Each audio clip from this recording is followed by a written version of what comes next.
Ok, bom dia. Vocês estão tão bonitos.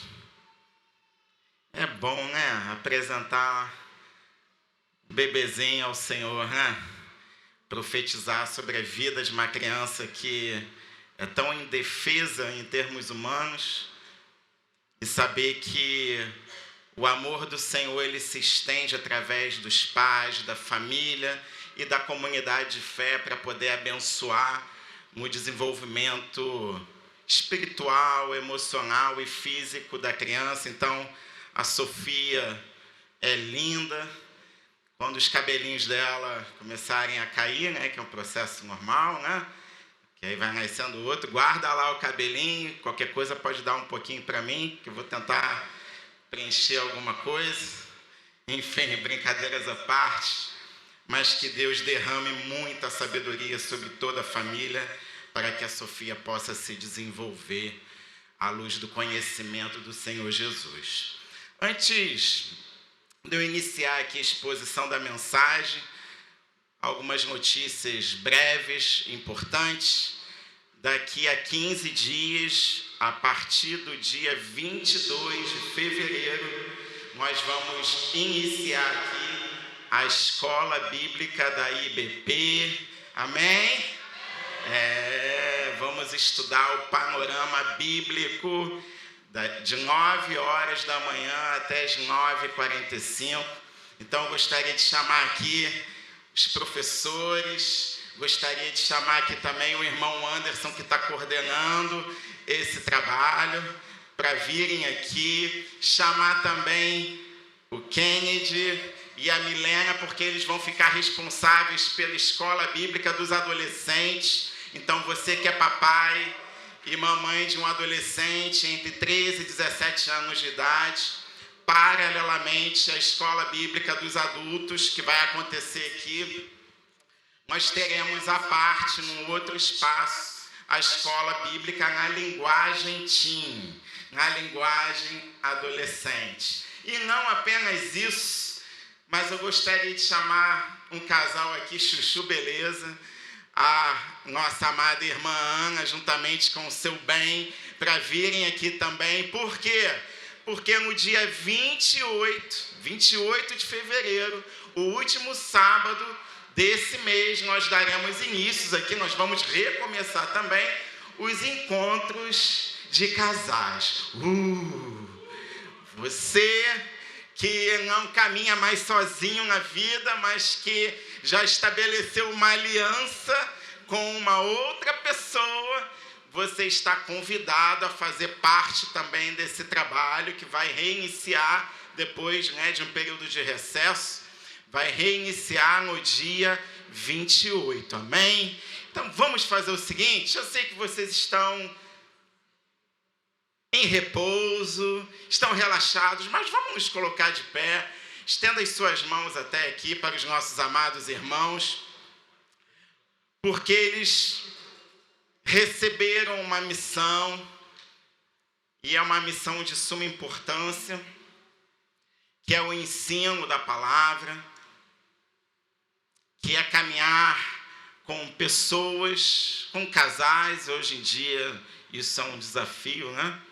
Enfim, feche seus olhos, vamos orar. Pai Celestial, Paizinho, nós em primeiro lugar te agradecemos por tudo que o Senhor tem feito e gerado, ó Pai, na vida de cada um de nós até o dia presente. Eu quero te louvar, ó Pai, pela oportunidade que o Senhor tem gerado aqui na IBP, oportunidade de conhecer mais a Ti, oportunidade de refletir a vida à luz do Evangelho do Senhor Jesus.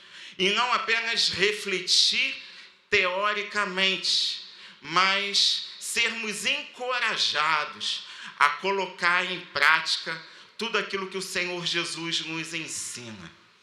Pai, nessa hora nós queremos colocar diante de Ti o projeto de ensino da IBP em Tuas mãos, a começar com a escola bíblica que daremos início daqui a 15 dias.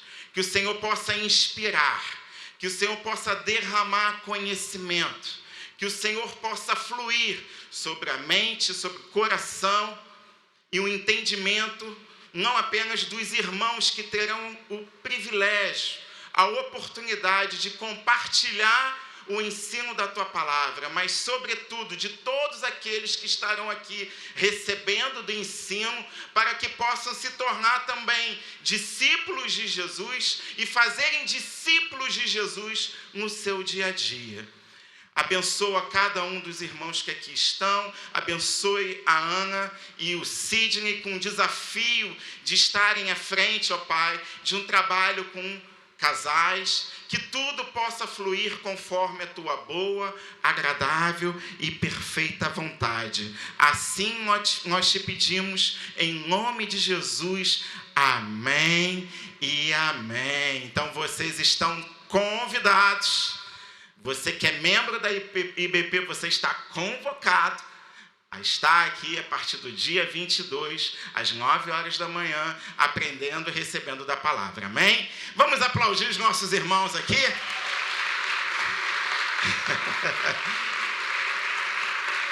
Que vocês sejam ricamente abençoados em Cristo Jesus. Amém? Amém. Podem voltar aos seus lugares.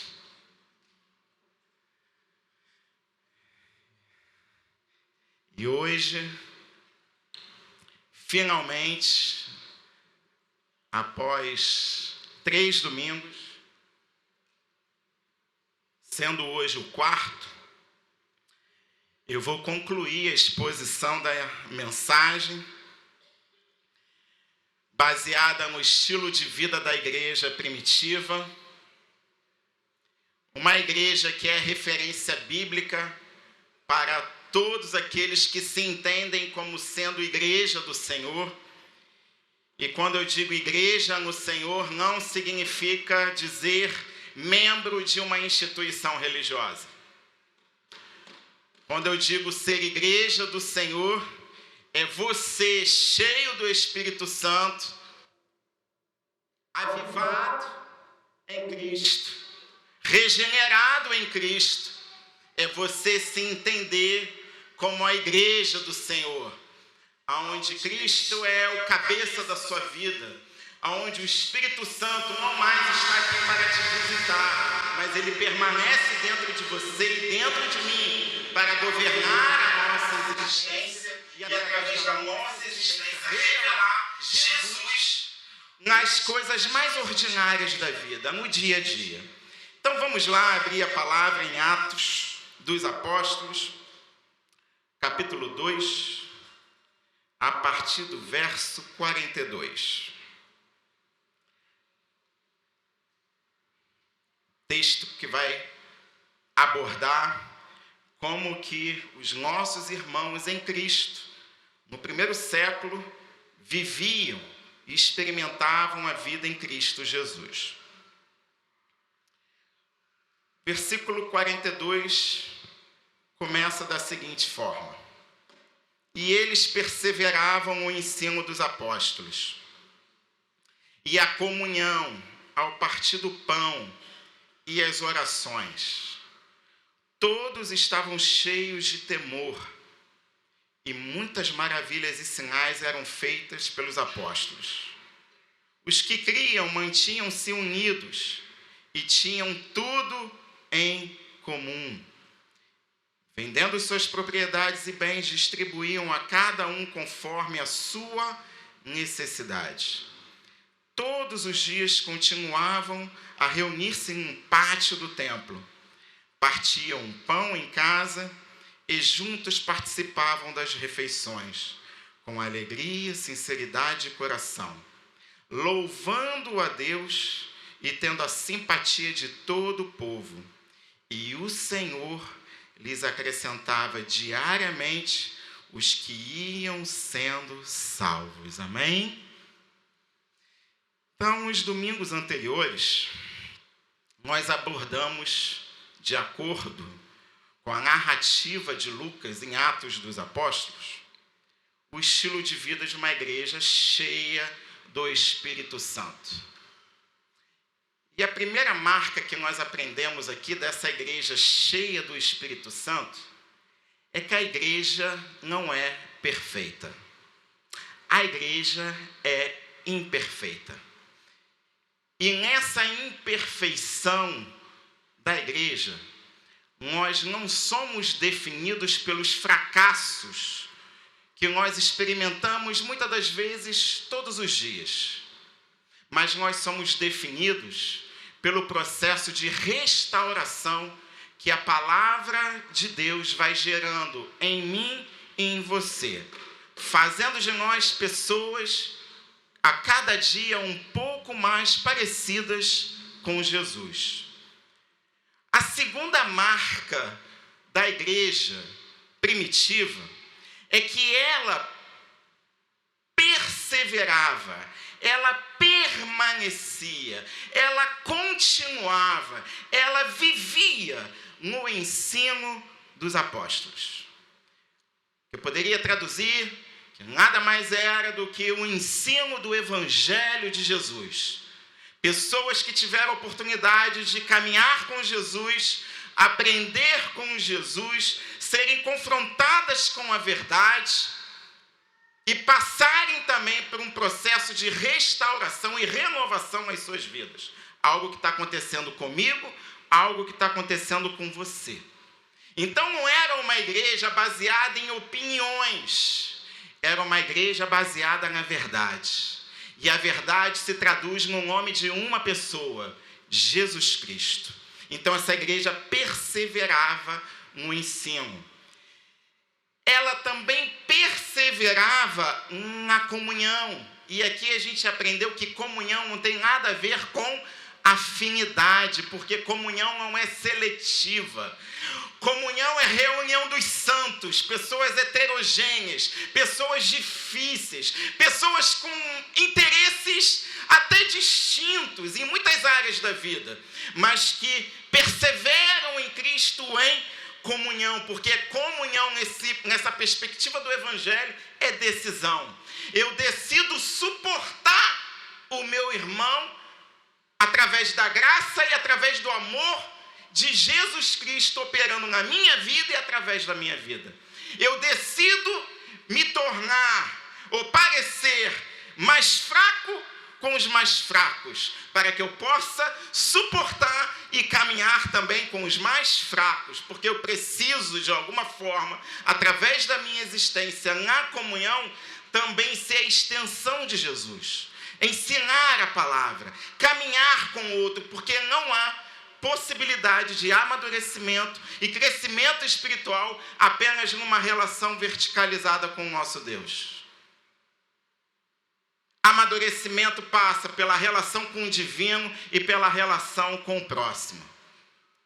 E onde há problema, a possibilidade de solução, a possibilidade de renúncia, a possibilidade de perdão, a possibilidade de amar e caminhar uns com os outros. Então era uma igreja imperfeita, uma igreja que perseverava no ensino dos apóstolos, uma igreja que perseverava em comunhão, perseverava no partir do pão, porque evangelho não é crer apenas, evangelho é compartilhar. Uma igreja que perseverava em oração, e nós vimos no domingo passado que oração é sobrevivência para aquele que está em Cristo Jesus. É basicamente um jeito de dizer a Deus o seguinte: Senhor, eu não consigo caminhar sozinho, eu preciso 100% de Ti. Então nós trabalhamos todas essas marcas até aqui. E hoje nós vamos concluir a quinta e última marca dessa igreja, que está descrito lá no versículo 47, a parte A do capítulo 2, quando Lucas diz: louvando a Deus. O louvor, aqui no texto em Atos, aparece como uma marca da igreja e aparece como uma existência diante de Deus. O louvor aqui é gente que aprendeu a enxergar Deus no dia a dia. E hoje nós vamos trabalhar o louvor. Lembrando que no domingo passado, quando nós abordamos oração, uma das coisas que foi dita aqui, e que é de suma importância para a gente entender louvor também, porque eles andam lado a lado, em harmonia, ou ao menos deveriam andar. Nós aprendemos no domingo passado que oração, de acordo com a carta aos Hebreus, capítulo 10, versículo 19, oração é o acesso a um lugar, o lugar da presença de Deus. Um lugar onde a minha comunhão com o divino se desenvolve. Um lugar onde em Cristo Jesus eu não sou mais filho da ira, mas eu sou filho do amor de Deus. Um lugar que eu tenho acesso. Um lugar onde eu posso revelar a Deus as minhas máscaras. Revelar ou permitir com que o Senhor me revele as lacunas do meu caráter, para que o Espírito Santo e o ensino da palavra possam gerar em mim alguém um pouco mais parecido com Jesus. É nesse lugar da oração que o autor aos Hebreus vai dizer: temos plena confiança para entrar no Santo dos Santos pelo sangue de Jesus. Então, esse lugar da oração não é um lugar para ser visitado, é um lugar onde nós somos convidados a permanecer 24 horas. 24 horas. Quando a nossa vida, de fato, permanece nesse lugar, o louvor se torna algo natural na nossa existência. O louvor flui.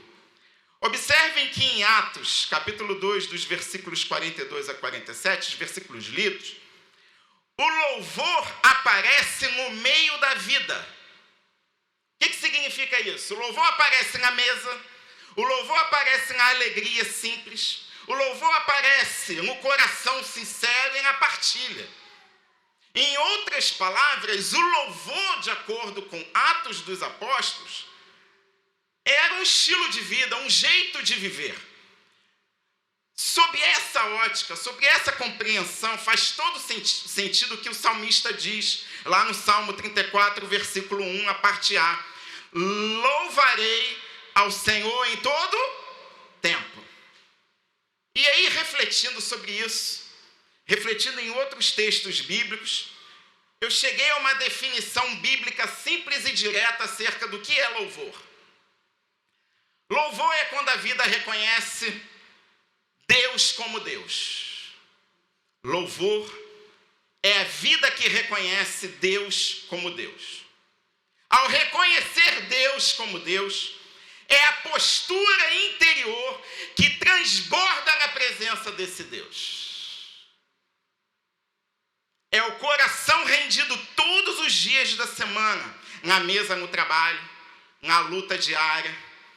É quando a alma, mesmo sem entender o que está acontecendo, os porquês da vida, é quando a alma continua dizendo: apesar de tudo, apesar de todos, tu és Deus. Isso é louvor. Louvor, portanto, envolve confiança, entrega, gratidão e submissão a Deus. E aí nós temos um problema. Um problema que eu gostaria, da forma mais prática e simples, trabalhar aqui nessa manhã. Que significa como que as pessoas, como que nós entendemos essa quinta marca da igreja primitiva, o louvor. Talvez se eu fizer uma pergunta aqui, cada um vai dar uma resposta. Mas muitos irão associar louvor à música. Vão definir louvor como sendo a música que eu canto aos domingos pela manhã. A gente resume e define louvor a música que eu estou cantando nos cultos, ou a minha playlist no Spotify, que eu fico ouvindo durante a semana, né? Nos momentos em que eu tenho a oportunidade.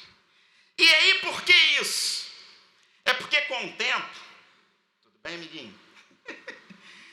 Com o tempo, a igreja foi complicando aquilo que era simples. A igreja foi complicando aquilo que, de fato, é o louvor. O louvor que antes nascia da vida, nascia do dia a dia, da experiência com Cristo em comunhão com o outro, da forma mais simples e ordinária. O louvor que nascia da vida virou parte do culto ao longo do tempo.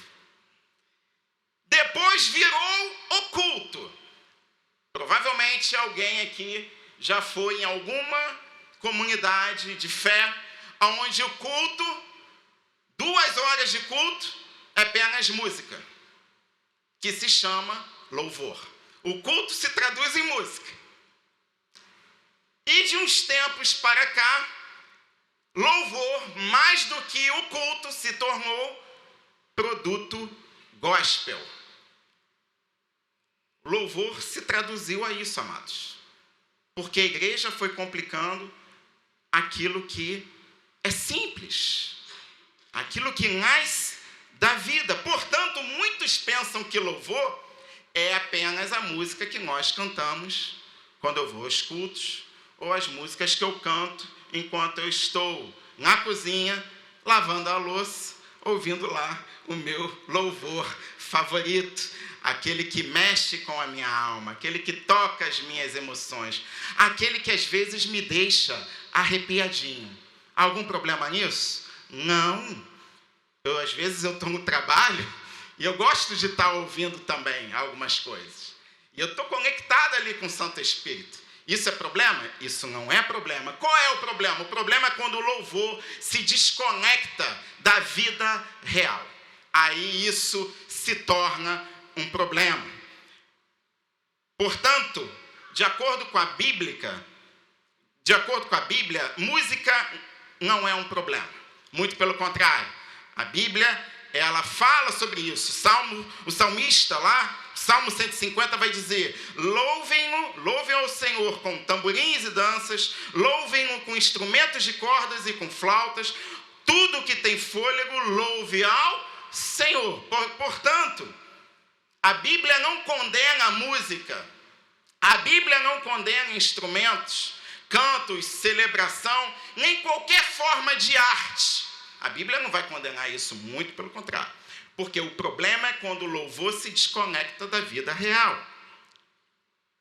Portanto, a música é um meio legítimo de acordo com a Bíblia. Mas o louvor é muito mais profundo do que a música. Louvor vai muito além da música.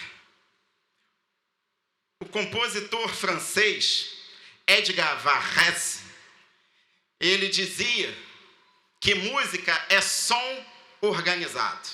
A galera que aí estuda música, que não é o meu caso, eu fui pesquisar isso daqui.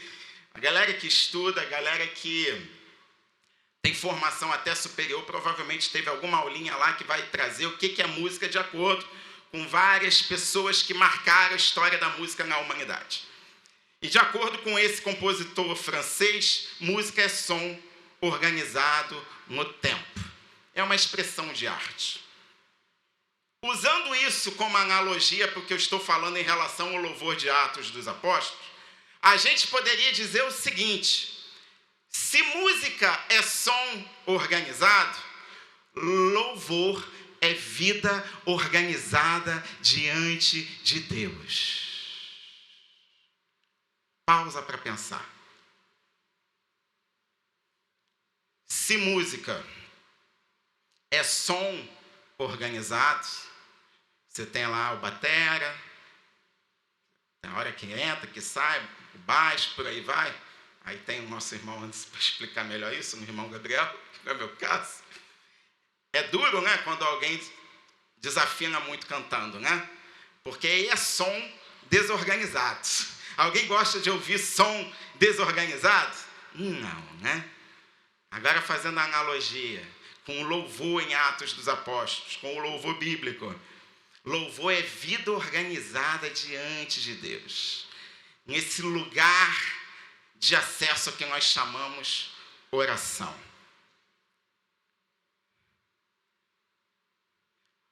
Sabe por que o louvor vai além da música? É muito mais profundo do que a música. Porque louvor não é só o que a boca canta no domingo pela manhã.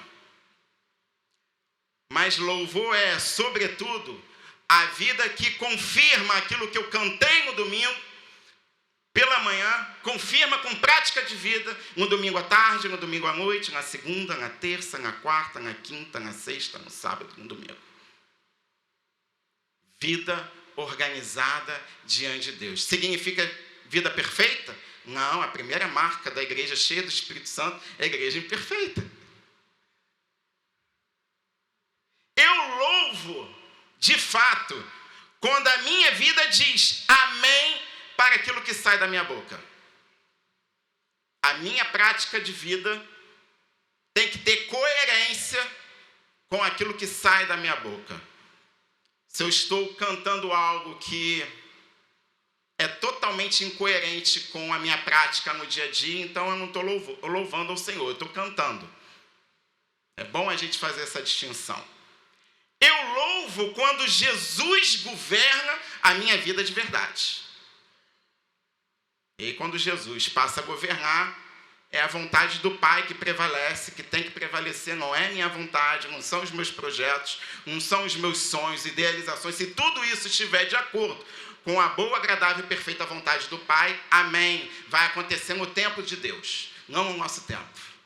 Se não estiver de acordo, não adianta. Você pode cantar, você pode repetir várias orações, aquilo que você chama de oração, ou reza, seja lá o que for, você não vai curvar o coração de Deus à sua vontade, aos seus projetos pessoais, aos seus sonhos pessoais. A coisa não funciona dessa forma. Então perceba, música é algo bíblico. Cantar é bíblico, celebrar é bíblico. O problema é quando a música vira substituto daquilo que é fundamento. A música substitui o fundamento. A música substitui aquilo que é ensino do Evangelho. E aí, quando isso acontece, de fato, o louvor se desconecta da vida real. E quando isso acontece, amados, música substitui fundamento, a palavra vai perdendo espaço. A palavra vai perdendo espaço. O barulho toma o lugar do silêncio que nos forma. Às vezes a gente acha que tem que ter barulho, som forte, para Deus trabalhar na nossa vida, mas Deus trabalha no silêncio. Deus trabalha no secreto. Eu confesso a vocês, eu estou numa fase da minha vida que eu prefiro o silêncio ao barulho, mesmo de um som, uma música tecnicamente organizada. Eu prefiro o silêncio. No silêncio, o Espírito Santo me conduz à reflexão. Eu paro para analisar a minha vida. Eu me permito ser criticado. Eu me permito rever os meus caminhos e as minhas decisões. Quando a música substitui o que é fundamento, a emoção substitui discernimento. Então as pessoas querem algo emocionante.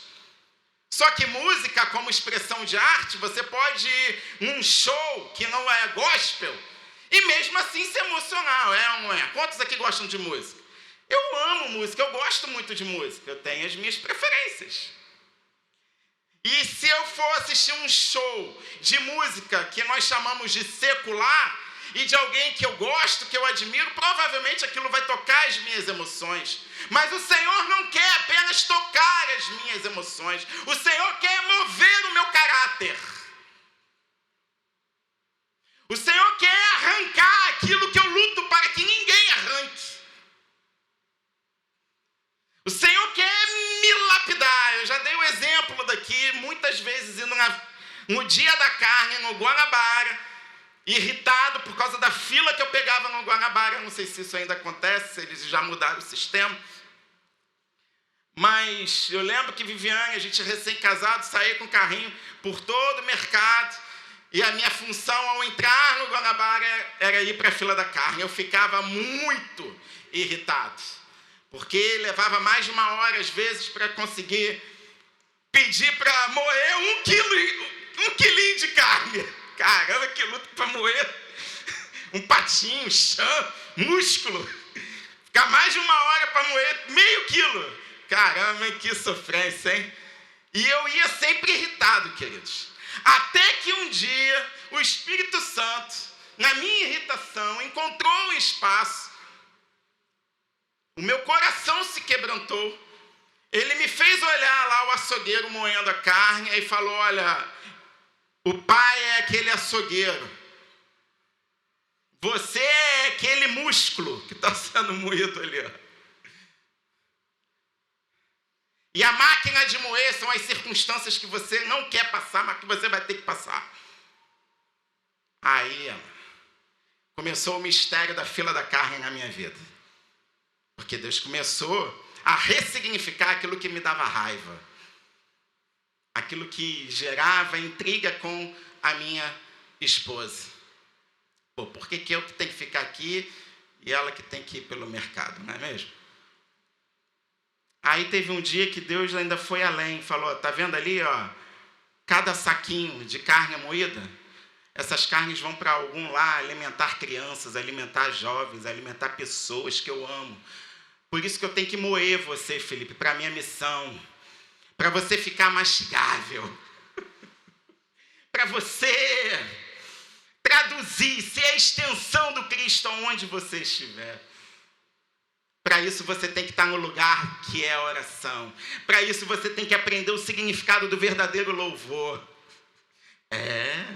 Porque a gente não louva apenas nesse lugar da oração, naquilo que é para ser celebrado, aquilo que é alegria. Mas a gente louva também naquilo que é motivo de tristeza. A gente louva o Senhor também naquilo que é motivo de dor, que gera dor. A gente louva o Senhor nas perdas. A gente louva o Senhor nos fracassos. Porque não tem a ver com os meus fracassos, não tem a ver com os nossos pecados. Tem a ver com quem Deus é. E Deus é tudo para mim. E Deus deveria ser tudo para aqueles que estão em Cristo Jesus. Tudo é tudo. Não importa o que está acontecendo. Esse é o coração disposto a louvar. E aí, quando a música substitui o fundamento, a fé fica rasa. Como assim, Felipe? Fé rasa. A fé fica rasa. As pessoas cantam, pulam, se emocionam, entendem que alguma coisa mexeu com elas e fazem promessas. Saem do culto falando que bênção que foi o culto, que bênção que foi esse show aqui, com milhares de pessoas. Mas aí acaba o show, acaba o culto, acaba aquele ambiente propício que nos emociona, que nos conduz. Quando isso acaba, porque tudo aquilo que é momentâneo passa, louvor não é algo momentâneo, louvor é algo que tem que ser permanente. Quando aquilo que é momentâneo passa, acaba, a realidade aparece. Qual é a realidade? Muita gente volta para o vazio existencial de sempre. Saiu lá do terceiro céu, de repente foi às profundezas do inferno em minutos. Porque música não alimenta o espírito, mas louvor alimenta. Gente que canta, mas gente que não louva. Eu tenho convicção que o Senhor está nos conduzindo a mais do que cantar. O Senhor está nos conduzindo a, de fato, louvar. Louvar em todo tempo. É isso que o Pai está conduzindo a cada um de nós. Então eu faço uma pergunta simples nessa manhã. Se hoje, imagina nas igrejas, não apenas aqui, se hoje a gente tirasse toda a música do culto, o que sobraria? Tira a música, tira o show, tira o artista gospel, tira toda a parte tecnológica, todo o glamour, tira isso. O que sobra? A palavra ainda ia sustentar? Pergunta para a gente refletir. A oração ainda ia acontecer? A comunhão ainda ia fazer sentido? Eu conheço pessoas que para pregar tem que ter musiquinha de teclado ao fundo. Um dia eu precisei disso também. E deixei um jovem ficar com torcicolo. De tanto que ele ficou tocando. Hoje eu fico lembrando dessas infantilidades. Quem quiser botar musiquinha de fundo para pregar, ou para deixar o clima, eu não estou recriminando isso, amados. O que eu estou tentando te falar é que o verdadeiro louvor nesse lugar, que é a oração, eu não preciso desses tipos de estímulos. O estímulo é quem Deus é na minha vida. Deus é tudo. Pode até ter essas coisinhas, mas eu não posso fazer disso um método para mexer com as minhas emoções e chamar essas emoções sacudidas de mover do Espírito. Que mover é esse se eu saio do culto e continuo o mesmo miserável homem de sempre? Não muda nada. Que mover é esse? É mover que fica bonito no Instagram, mas que fica feio no dia a dia, nos relacionamentos mais íntimos, em casa, onde a coisa pega. Quando o louvor se reduz a canto, quando o louvor se reduz à música, o silêncio incomoda. O silêncio incomoda. Quando a fé em Cristo depende de um ambiente gostoso e propício, o coração se cansa com facilidade. A gente não tem resistência para nada. Vira uma espécie de crente Nutella. O espetáculo empolga. Pode até ter todas essas coisas, não estou recriminando isso. O espetáculo empolga. Pode até animar o domingo pela manhã, o domingo à noite. Mas nada disso vai sustentar a realidade da segunda-feira. A realidade da terça-feira, a realidade da quarta, da quinta, da sexta, do sábado e até mesmo do domingo, quando você não estiver nesse espaço.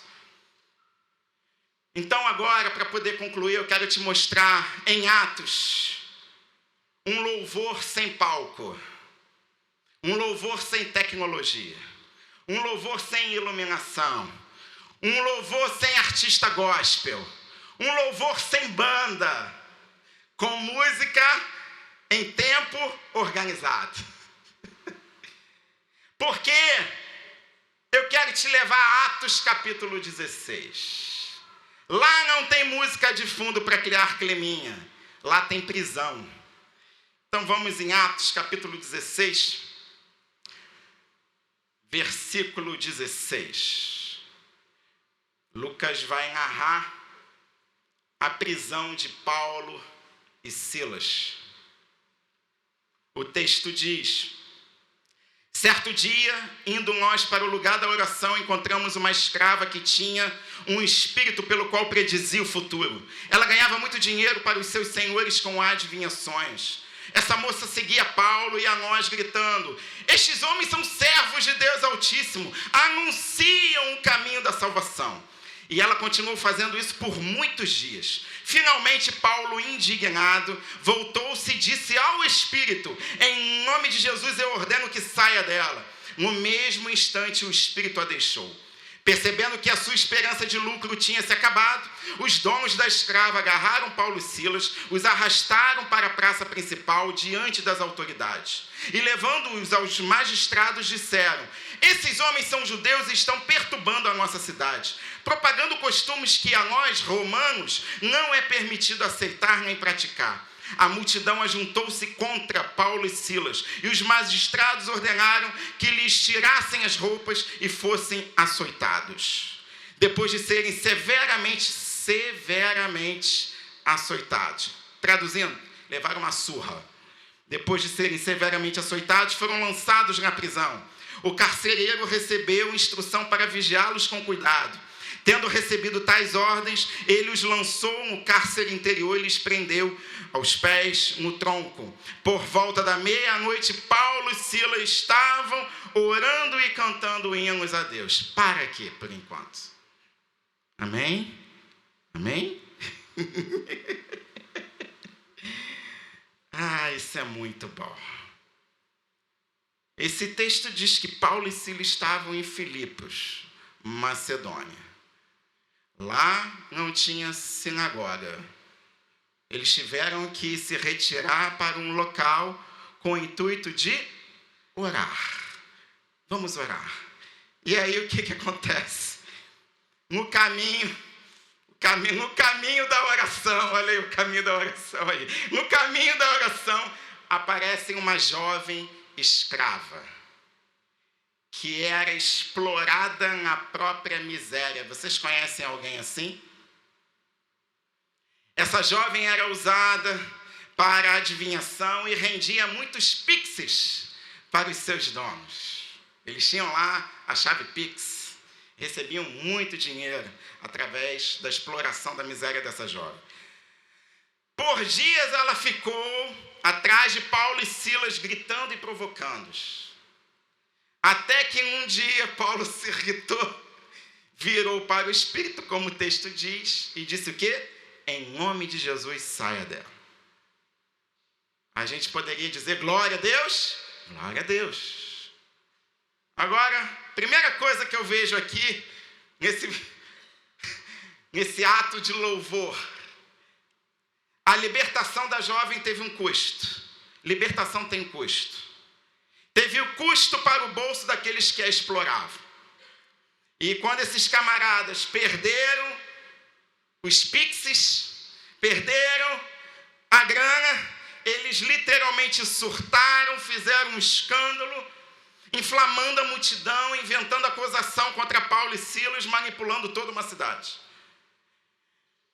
E essa libertação teve um custo também para Paulo e Silas, porque eles foram arrastados em praça pública, as roupas foram retiradas e levaram, como eu disse aqui, uma surra, sendo jogados a posteriori na prisão. E o carcereiro ainda recebeu a seguinte ordem: vigia esses caras direitinho, senão a coisa vai pegar para você. Aí vem o versículo 25 que nós lemos. Com tudo isso aqui, sem palco, sem show, sem iluminação, sem aquela música gostosa, ar-condicionado, telão para poder acompanhar a letra do que Paulo e Silas cantavam. Por volta da meia-noite, esses dois camaradas, Paulo e Silas, oravam e cantavam louvores a Deus. Estamos no iniciozinho de 2026. Alguém aqui de janeiro, do dia 1º de janeiro até o dia de hoje, 8 de fevereiro, já teve que lidar com alguma situação muito difícil, muito dolorosa, talvez até humilhante. Alguém aqui teve que já lidar com situações assim complexas? Pode levantar as mãos? Eu também.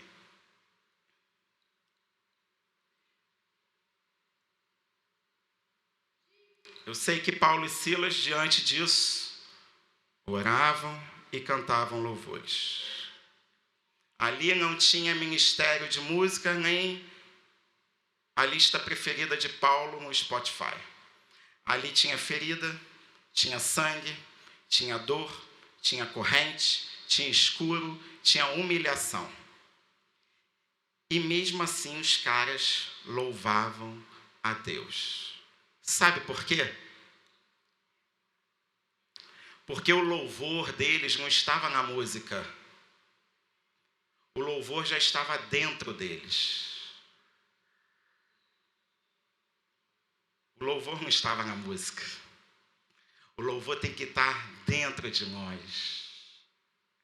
Pode ter hinos aqui cristocêntricos que nos ensinem, mas se eu só canto, se o louvor não faz parte do meu estilo de vida, eu estou praticando atividades religiosas. Porque ainda o louvor não está dentro de mim. Portanto, o canto não produziu louvor, mas o louvor produziu o canto.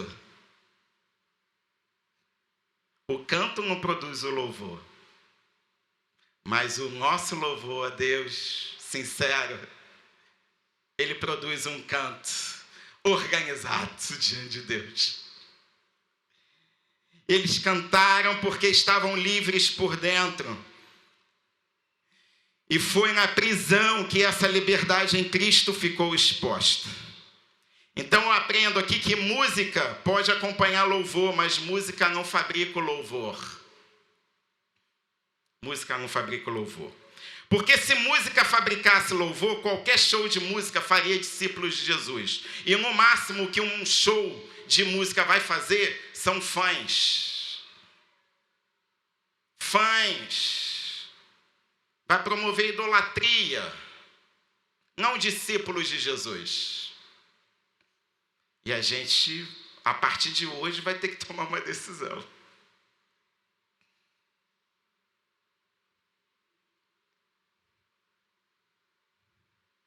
E o texto ainda diz o seguinte, na parte B que eu não li.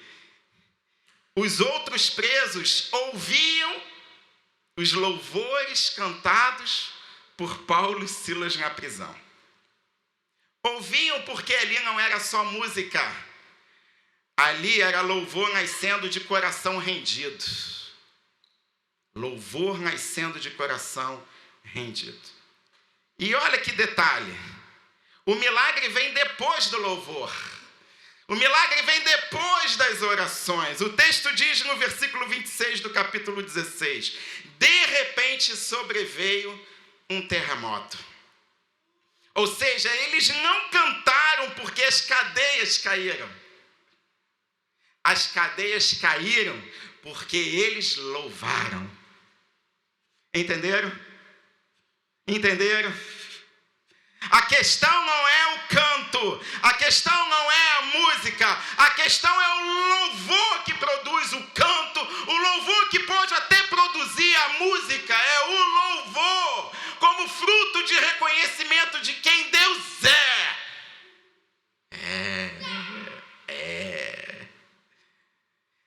E aí o lindo disso é que tudo que precisava cair na vida de Paulo, por exemplo, já tinha caído no capítulo 9. É voltar 7 capítulos atrás. Caiu a caminho de Damasco.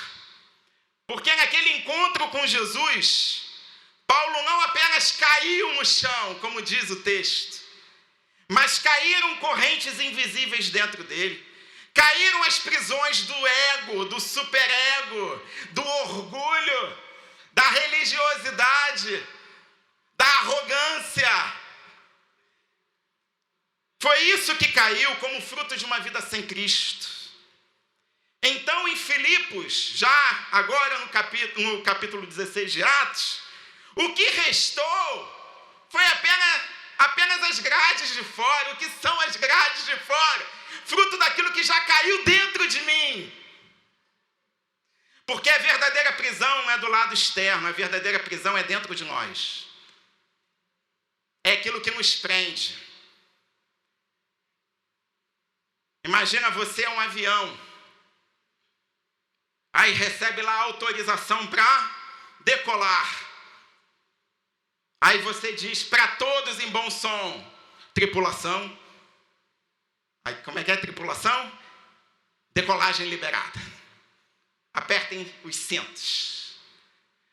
Aí você vai no seu motor turbo, atinge uma certa velocidade, faz os movimentos com a asa para começar o quê? A voar, aí de repente o trem de pouso está acorrentado.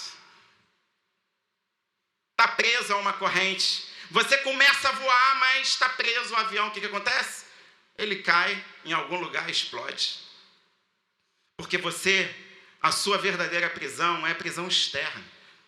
Não são os fatos, as circunstâncias que acontecem fora de você.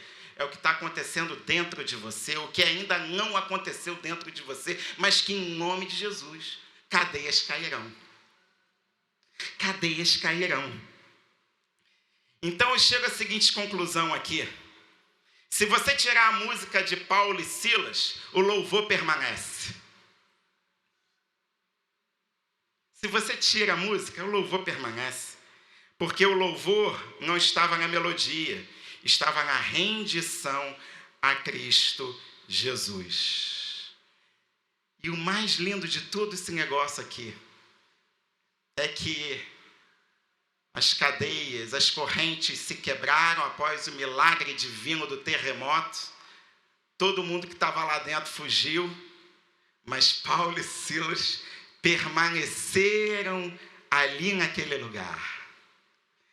Eles poderiam ter pensado: o meu milagre chegou, o Senhor trouxe libertação para a minha vida, agora eu vou meter o pé. Mas eles ouviram o carcereiro desesperado, dizendo: todos fugiram, o que vai me restar? A morte. Ele já estava pegando a espada para praticar suicídio. E aí Paulo diz: para, porque nós estamos aqui, nós permanecemos.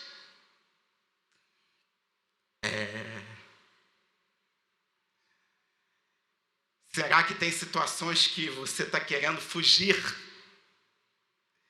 enquanto que Deus está ordenando fique, porque a missão ainda não acabou? O propósito do milagre não era meramente libertar Paulo e Silas da prisão, porque a verdadeira prisão já tinha caído na vida deles há muito tempo. O propósito era salvação. E aí o texto vai dizer que aquele homem lava os pés de Paulo e Silas, os conduz até a sua casa, eles pregam a palavra, todos se convertem, todos são batizados. Depois a mesa, a alegria, a felicidade como fruto da salvação. Até que no dia seguinte, na manhã seguinte, aquele carcereiro recebe a seguinte notícia: pode libertar Paulo e Silas. Eles estão livres. Porque o propósito de Deus com o milagre era a missão, era o id, era o compartilhar o evangelho, pregar o evangelho, viver o evangelho. Esse é o verdadeiro louvor. Amém? E a gente vai passar para o nosso momento de ceia agora. Mas antes eu gostaria de chamar aqui, se possível, toda a família Leandro. Podem vir aqui as irmãs, os familiares. Nessa semana, eles lidaram com algo que dói para todos nós, que foi a partida de um irmão, o Cosme. Ele partiu nessa semana. E o problema que a gente muitas das vezes lida com esse momento é que a pessoa que nós amamos, ela se vai, mas fica a saudade, fica a dor. As nossas fragilidades, elas ganham força dentro de nós. E aí eu queria fazer algo importante. Gostaria de chamar o Ministério de Música para que venha aqui. E a gente vai fazer algo diferente nessa manhã e no momento de ceia também. Nessa manhã, a gente agora vai cantar a canção que diz: não vou calar meus lábios. Vou profetizar, manifestar a graça e abençoar quem Deus quer libertar. Sobre tua vida vou profetizar, nenhuma maldição te alcançará. Sei que Deus tem para ti um manancial, cujas águas nunca faltarão. Sei que Deus tem para ti um manancial, cujas águas nunca secarão. Eu vou orar pelas irmãs aqui, a gente vai se colocar de pé. E a gente vai começar a cantar esse louvor. A gente não apenas vai abraçar as nossas irmãs aqui ao longo do louvor, mas a gente vai se mover como uma comunidade de irmãos e irmãs em Cristo Jesus. E a gente vai cantar esse louvor profeticamente uns para os outros. A gente vai abraçar pessoas. Porque eu sei que tem pessoas aqui, não apenas da família Leandro, que estão sob o luto, sob a dor da partida de um irmão amado, mas eu sei que tem pessoas que estão precisando de um abraço, e um abraço profético. Então eu vou orar, estenda as suas mãos aqui na direção da família, e logo após a oração, a gente vai se mobilizar, e eu já gostaria de chamar os irmãos que ficarão responsáveis pela distribuição do pão e do vinho, para virem até aqui. Pai amado, aqui está uma família que está lidando com a dor do luto. Perder um irmão não é algo fácil. Como seres humanos, temos dificuldade de lidar com esse momento, porque aqui nessa terra a gente nunca mais estará com essa pessoa. Mas Tu és Deus soberano, sabe de todas as coisas. E a Tua palavra nos ensina que nós estamos aqui como peregrinos nessa terra.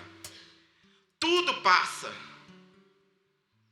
Nós vamos passar também aqui.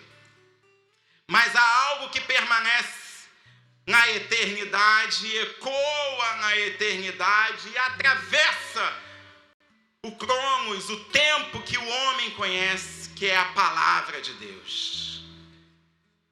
Então que a Tua palavra nessa hora venha consolar, que o Teu Santo Espírito venha consolar, que o Teu Santo Espírito venha encorajar essas irmãs que aqui estão, e não apenas elas, mas os demais familiares, a continuarem a viver um dia de cada vez, crendo no amor de Cristo, e não apenas crendo, mas vivendo desse amor. Eu louvo a Ti por essa família, porque é uma família que tem marcado essa comunidade de fé com a alegria, Deus, que é uma característica tão forte nessas irmãs. Pessoas que amam servir os outros e fazem de amor. Então, ó Pai, nessa hora, faz aquilo que nós, enquanto irmãos em fé, enquanto amigos, não temos poder para fazer, mas o Senhor tem. Vai de encontro a cada lacuna da alma. E nos momentos de solitude, nos momentos aonde aparentemente não há ninguém por perto, que elas possam se lembrar de que há um Deus que é presente, um Deus Emanuel. Que assim seja, ó Pai. Que essa família continue sendo ricamente abençoada ao longo das gerações até que Cristo venha. Amém e amém. Amém. Vamos abraçar a família, vamos abraçar uns aos outros e cantando profeticamente essa canção. Amém?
de uma nação cujas águas nunca faltarão.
Oh, Pai, eu queria tanto ver meu Senhor descer, vindo me encontrar.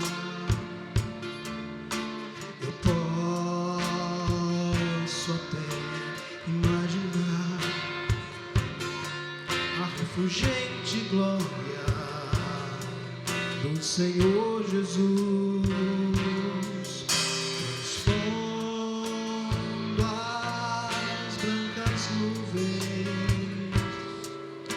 Mais puro azul, onde nem sul, nem norte existirá.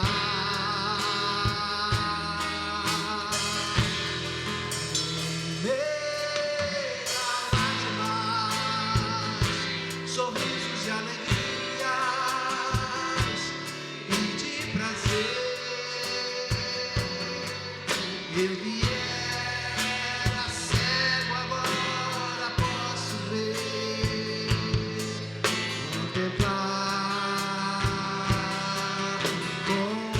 contemplar, enfim. Por isso eu canto glória,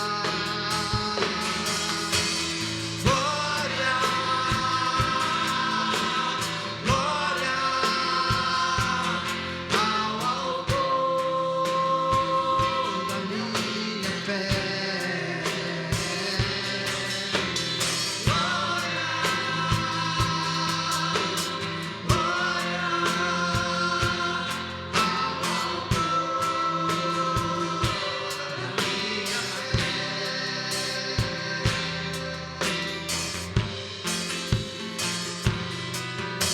Oh, Pai, queria tanto ouvir o som que vai abrir no encontro triunfal, rever a vestir que um dia em Cristo foram feito meus irmãos, e agora sim podemos dar as mãos, pois temos todos somente um só Senhor. Eis o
Glória ao Senhor, louvor da minha fé.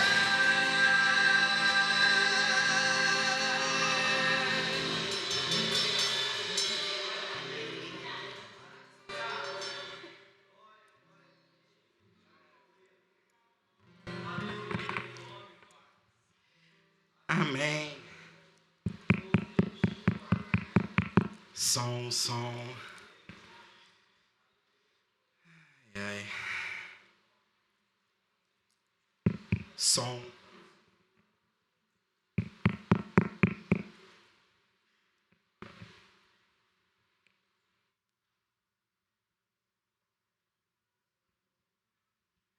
Amém.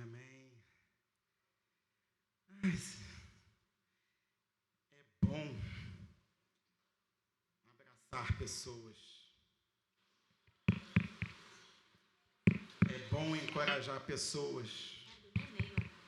É bom compartilhar o amor que está em Cristo Jesus. A gente está chegando ao fim. Vamos concluir a primeira parte dessa mesa, porque a segunda parte é lá fora. Mas nessa hora eu queria que vocês fechassem os seus olhos e cada um vai fazer a seguinte pergunta para si mesmo, sem olhar para o que está acontecendo, mas feche seus olhos e faça a seguinte pergunta: o que ainda me prende por dentro? O que ainda eu tenho carregado sozinho e que dificulta o verdadeiro louvor que nasce do coração.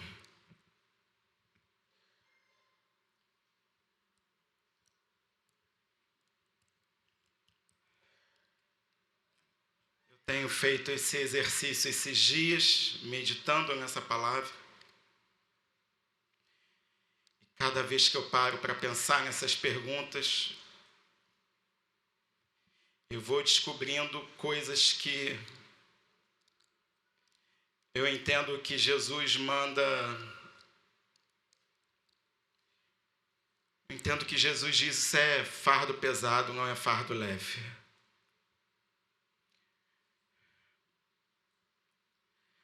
A ceia do Senhor não é prêmio para quem acerta, mas é remédio para quem se rende. Então vamos pegar o pão. Olha para o pão. O pão diz para mim, o pão diz para você: você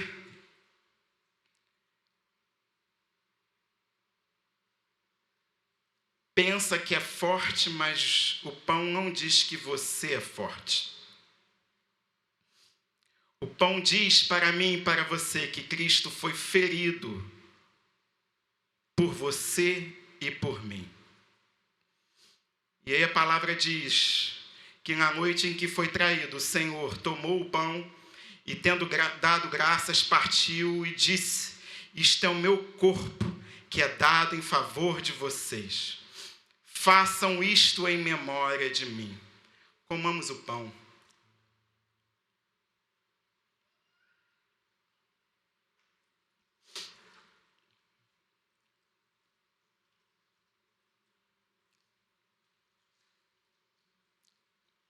Pegando o cálice, olhando para ele.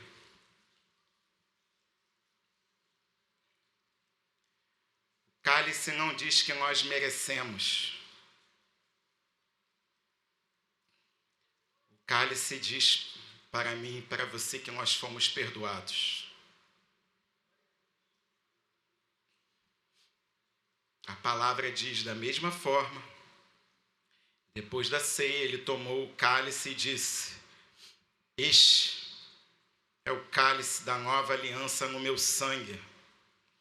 façam isto sempre que o beberem em memória de mim. Bebamos.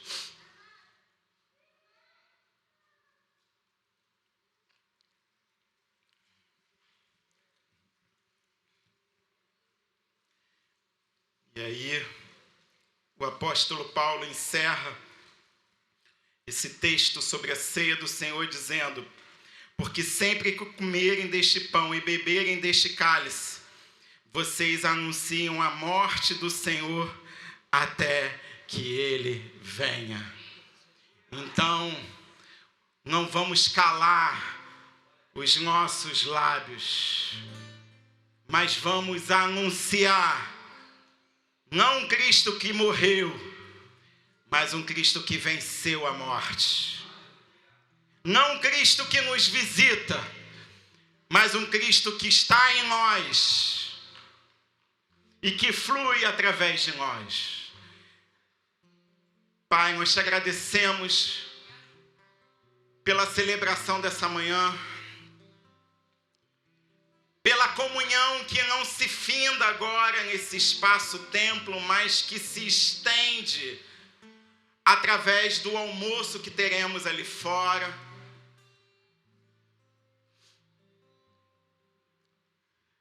Nós te pedimos, nesse iníciozinho de tarde, que possamos aprender com a igreja primitiva, a igreja do primeiro século, que Cristo possa reinar dentro de nós, que ao invés da palavra maldosa, torpe, que possa sair dos nossos lábios palavras de amor, palavras proféticas, palavras de bem e não de mal, como fruto daquilo que o Senhor está trabalhando nos nossos corações, como um verdadeiro louvor, e que o Senhor possa continuar, mesmo através das nossas fragilidades e imperfeições, que o Senhor possa continuar acrescentando o número daqueles que estão sendo salvos em Ti. É o que nós te pedimos, que o amor de Deus, a graça do nosso Senhor e Salvador Jesus Cristo e a doce comunhão com o Santo Espírito seja com cada um de nós aqui, hoje e sempre. Amém e amém.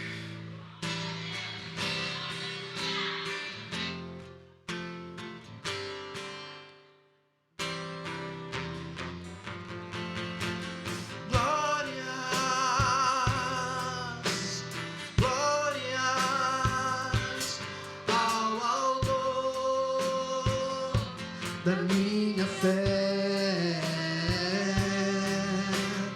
glórias, glórias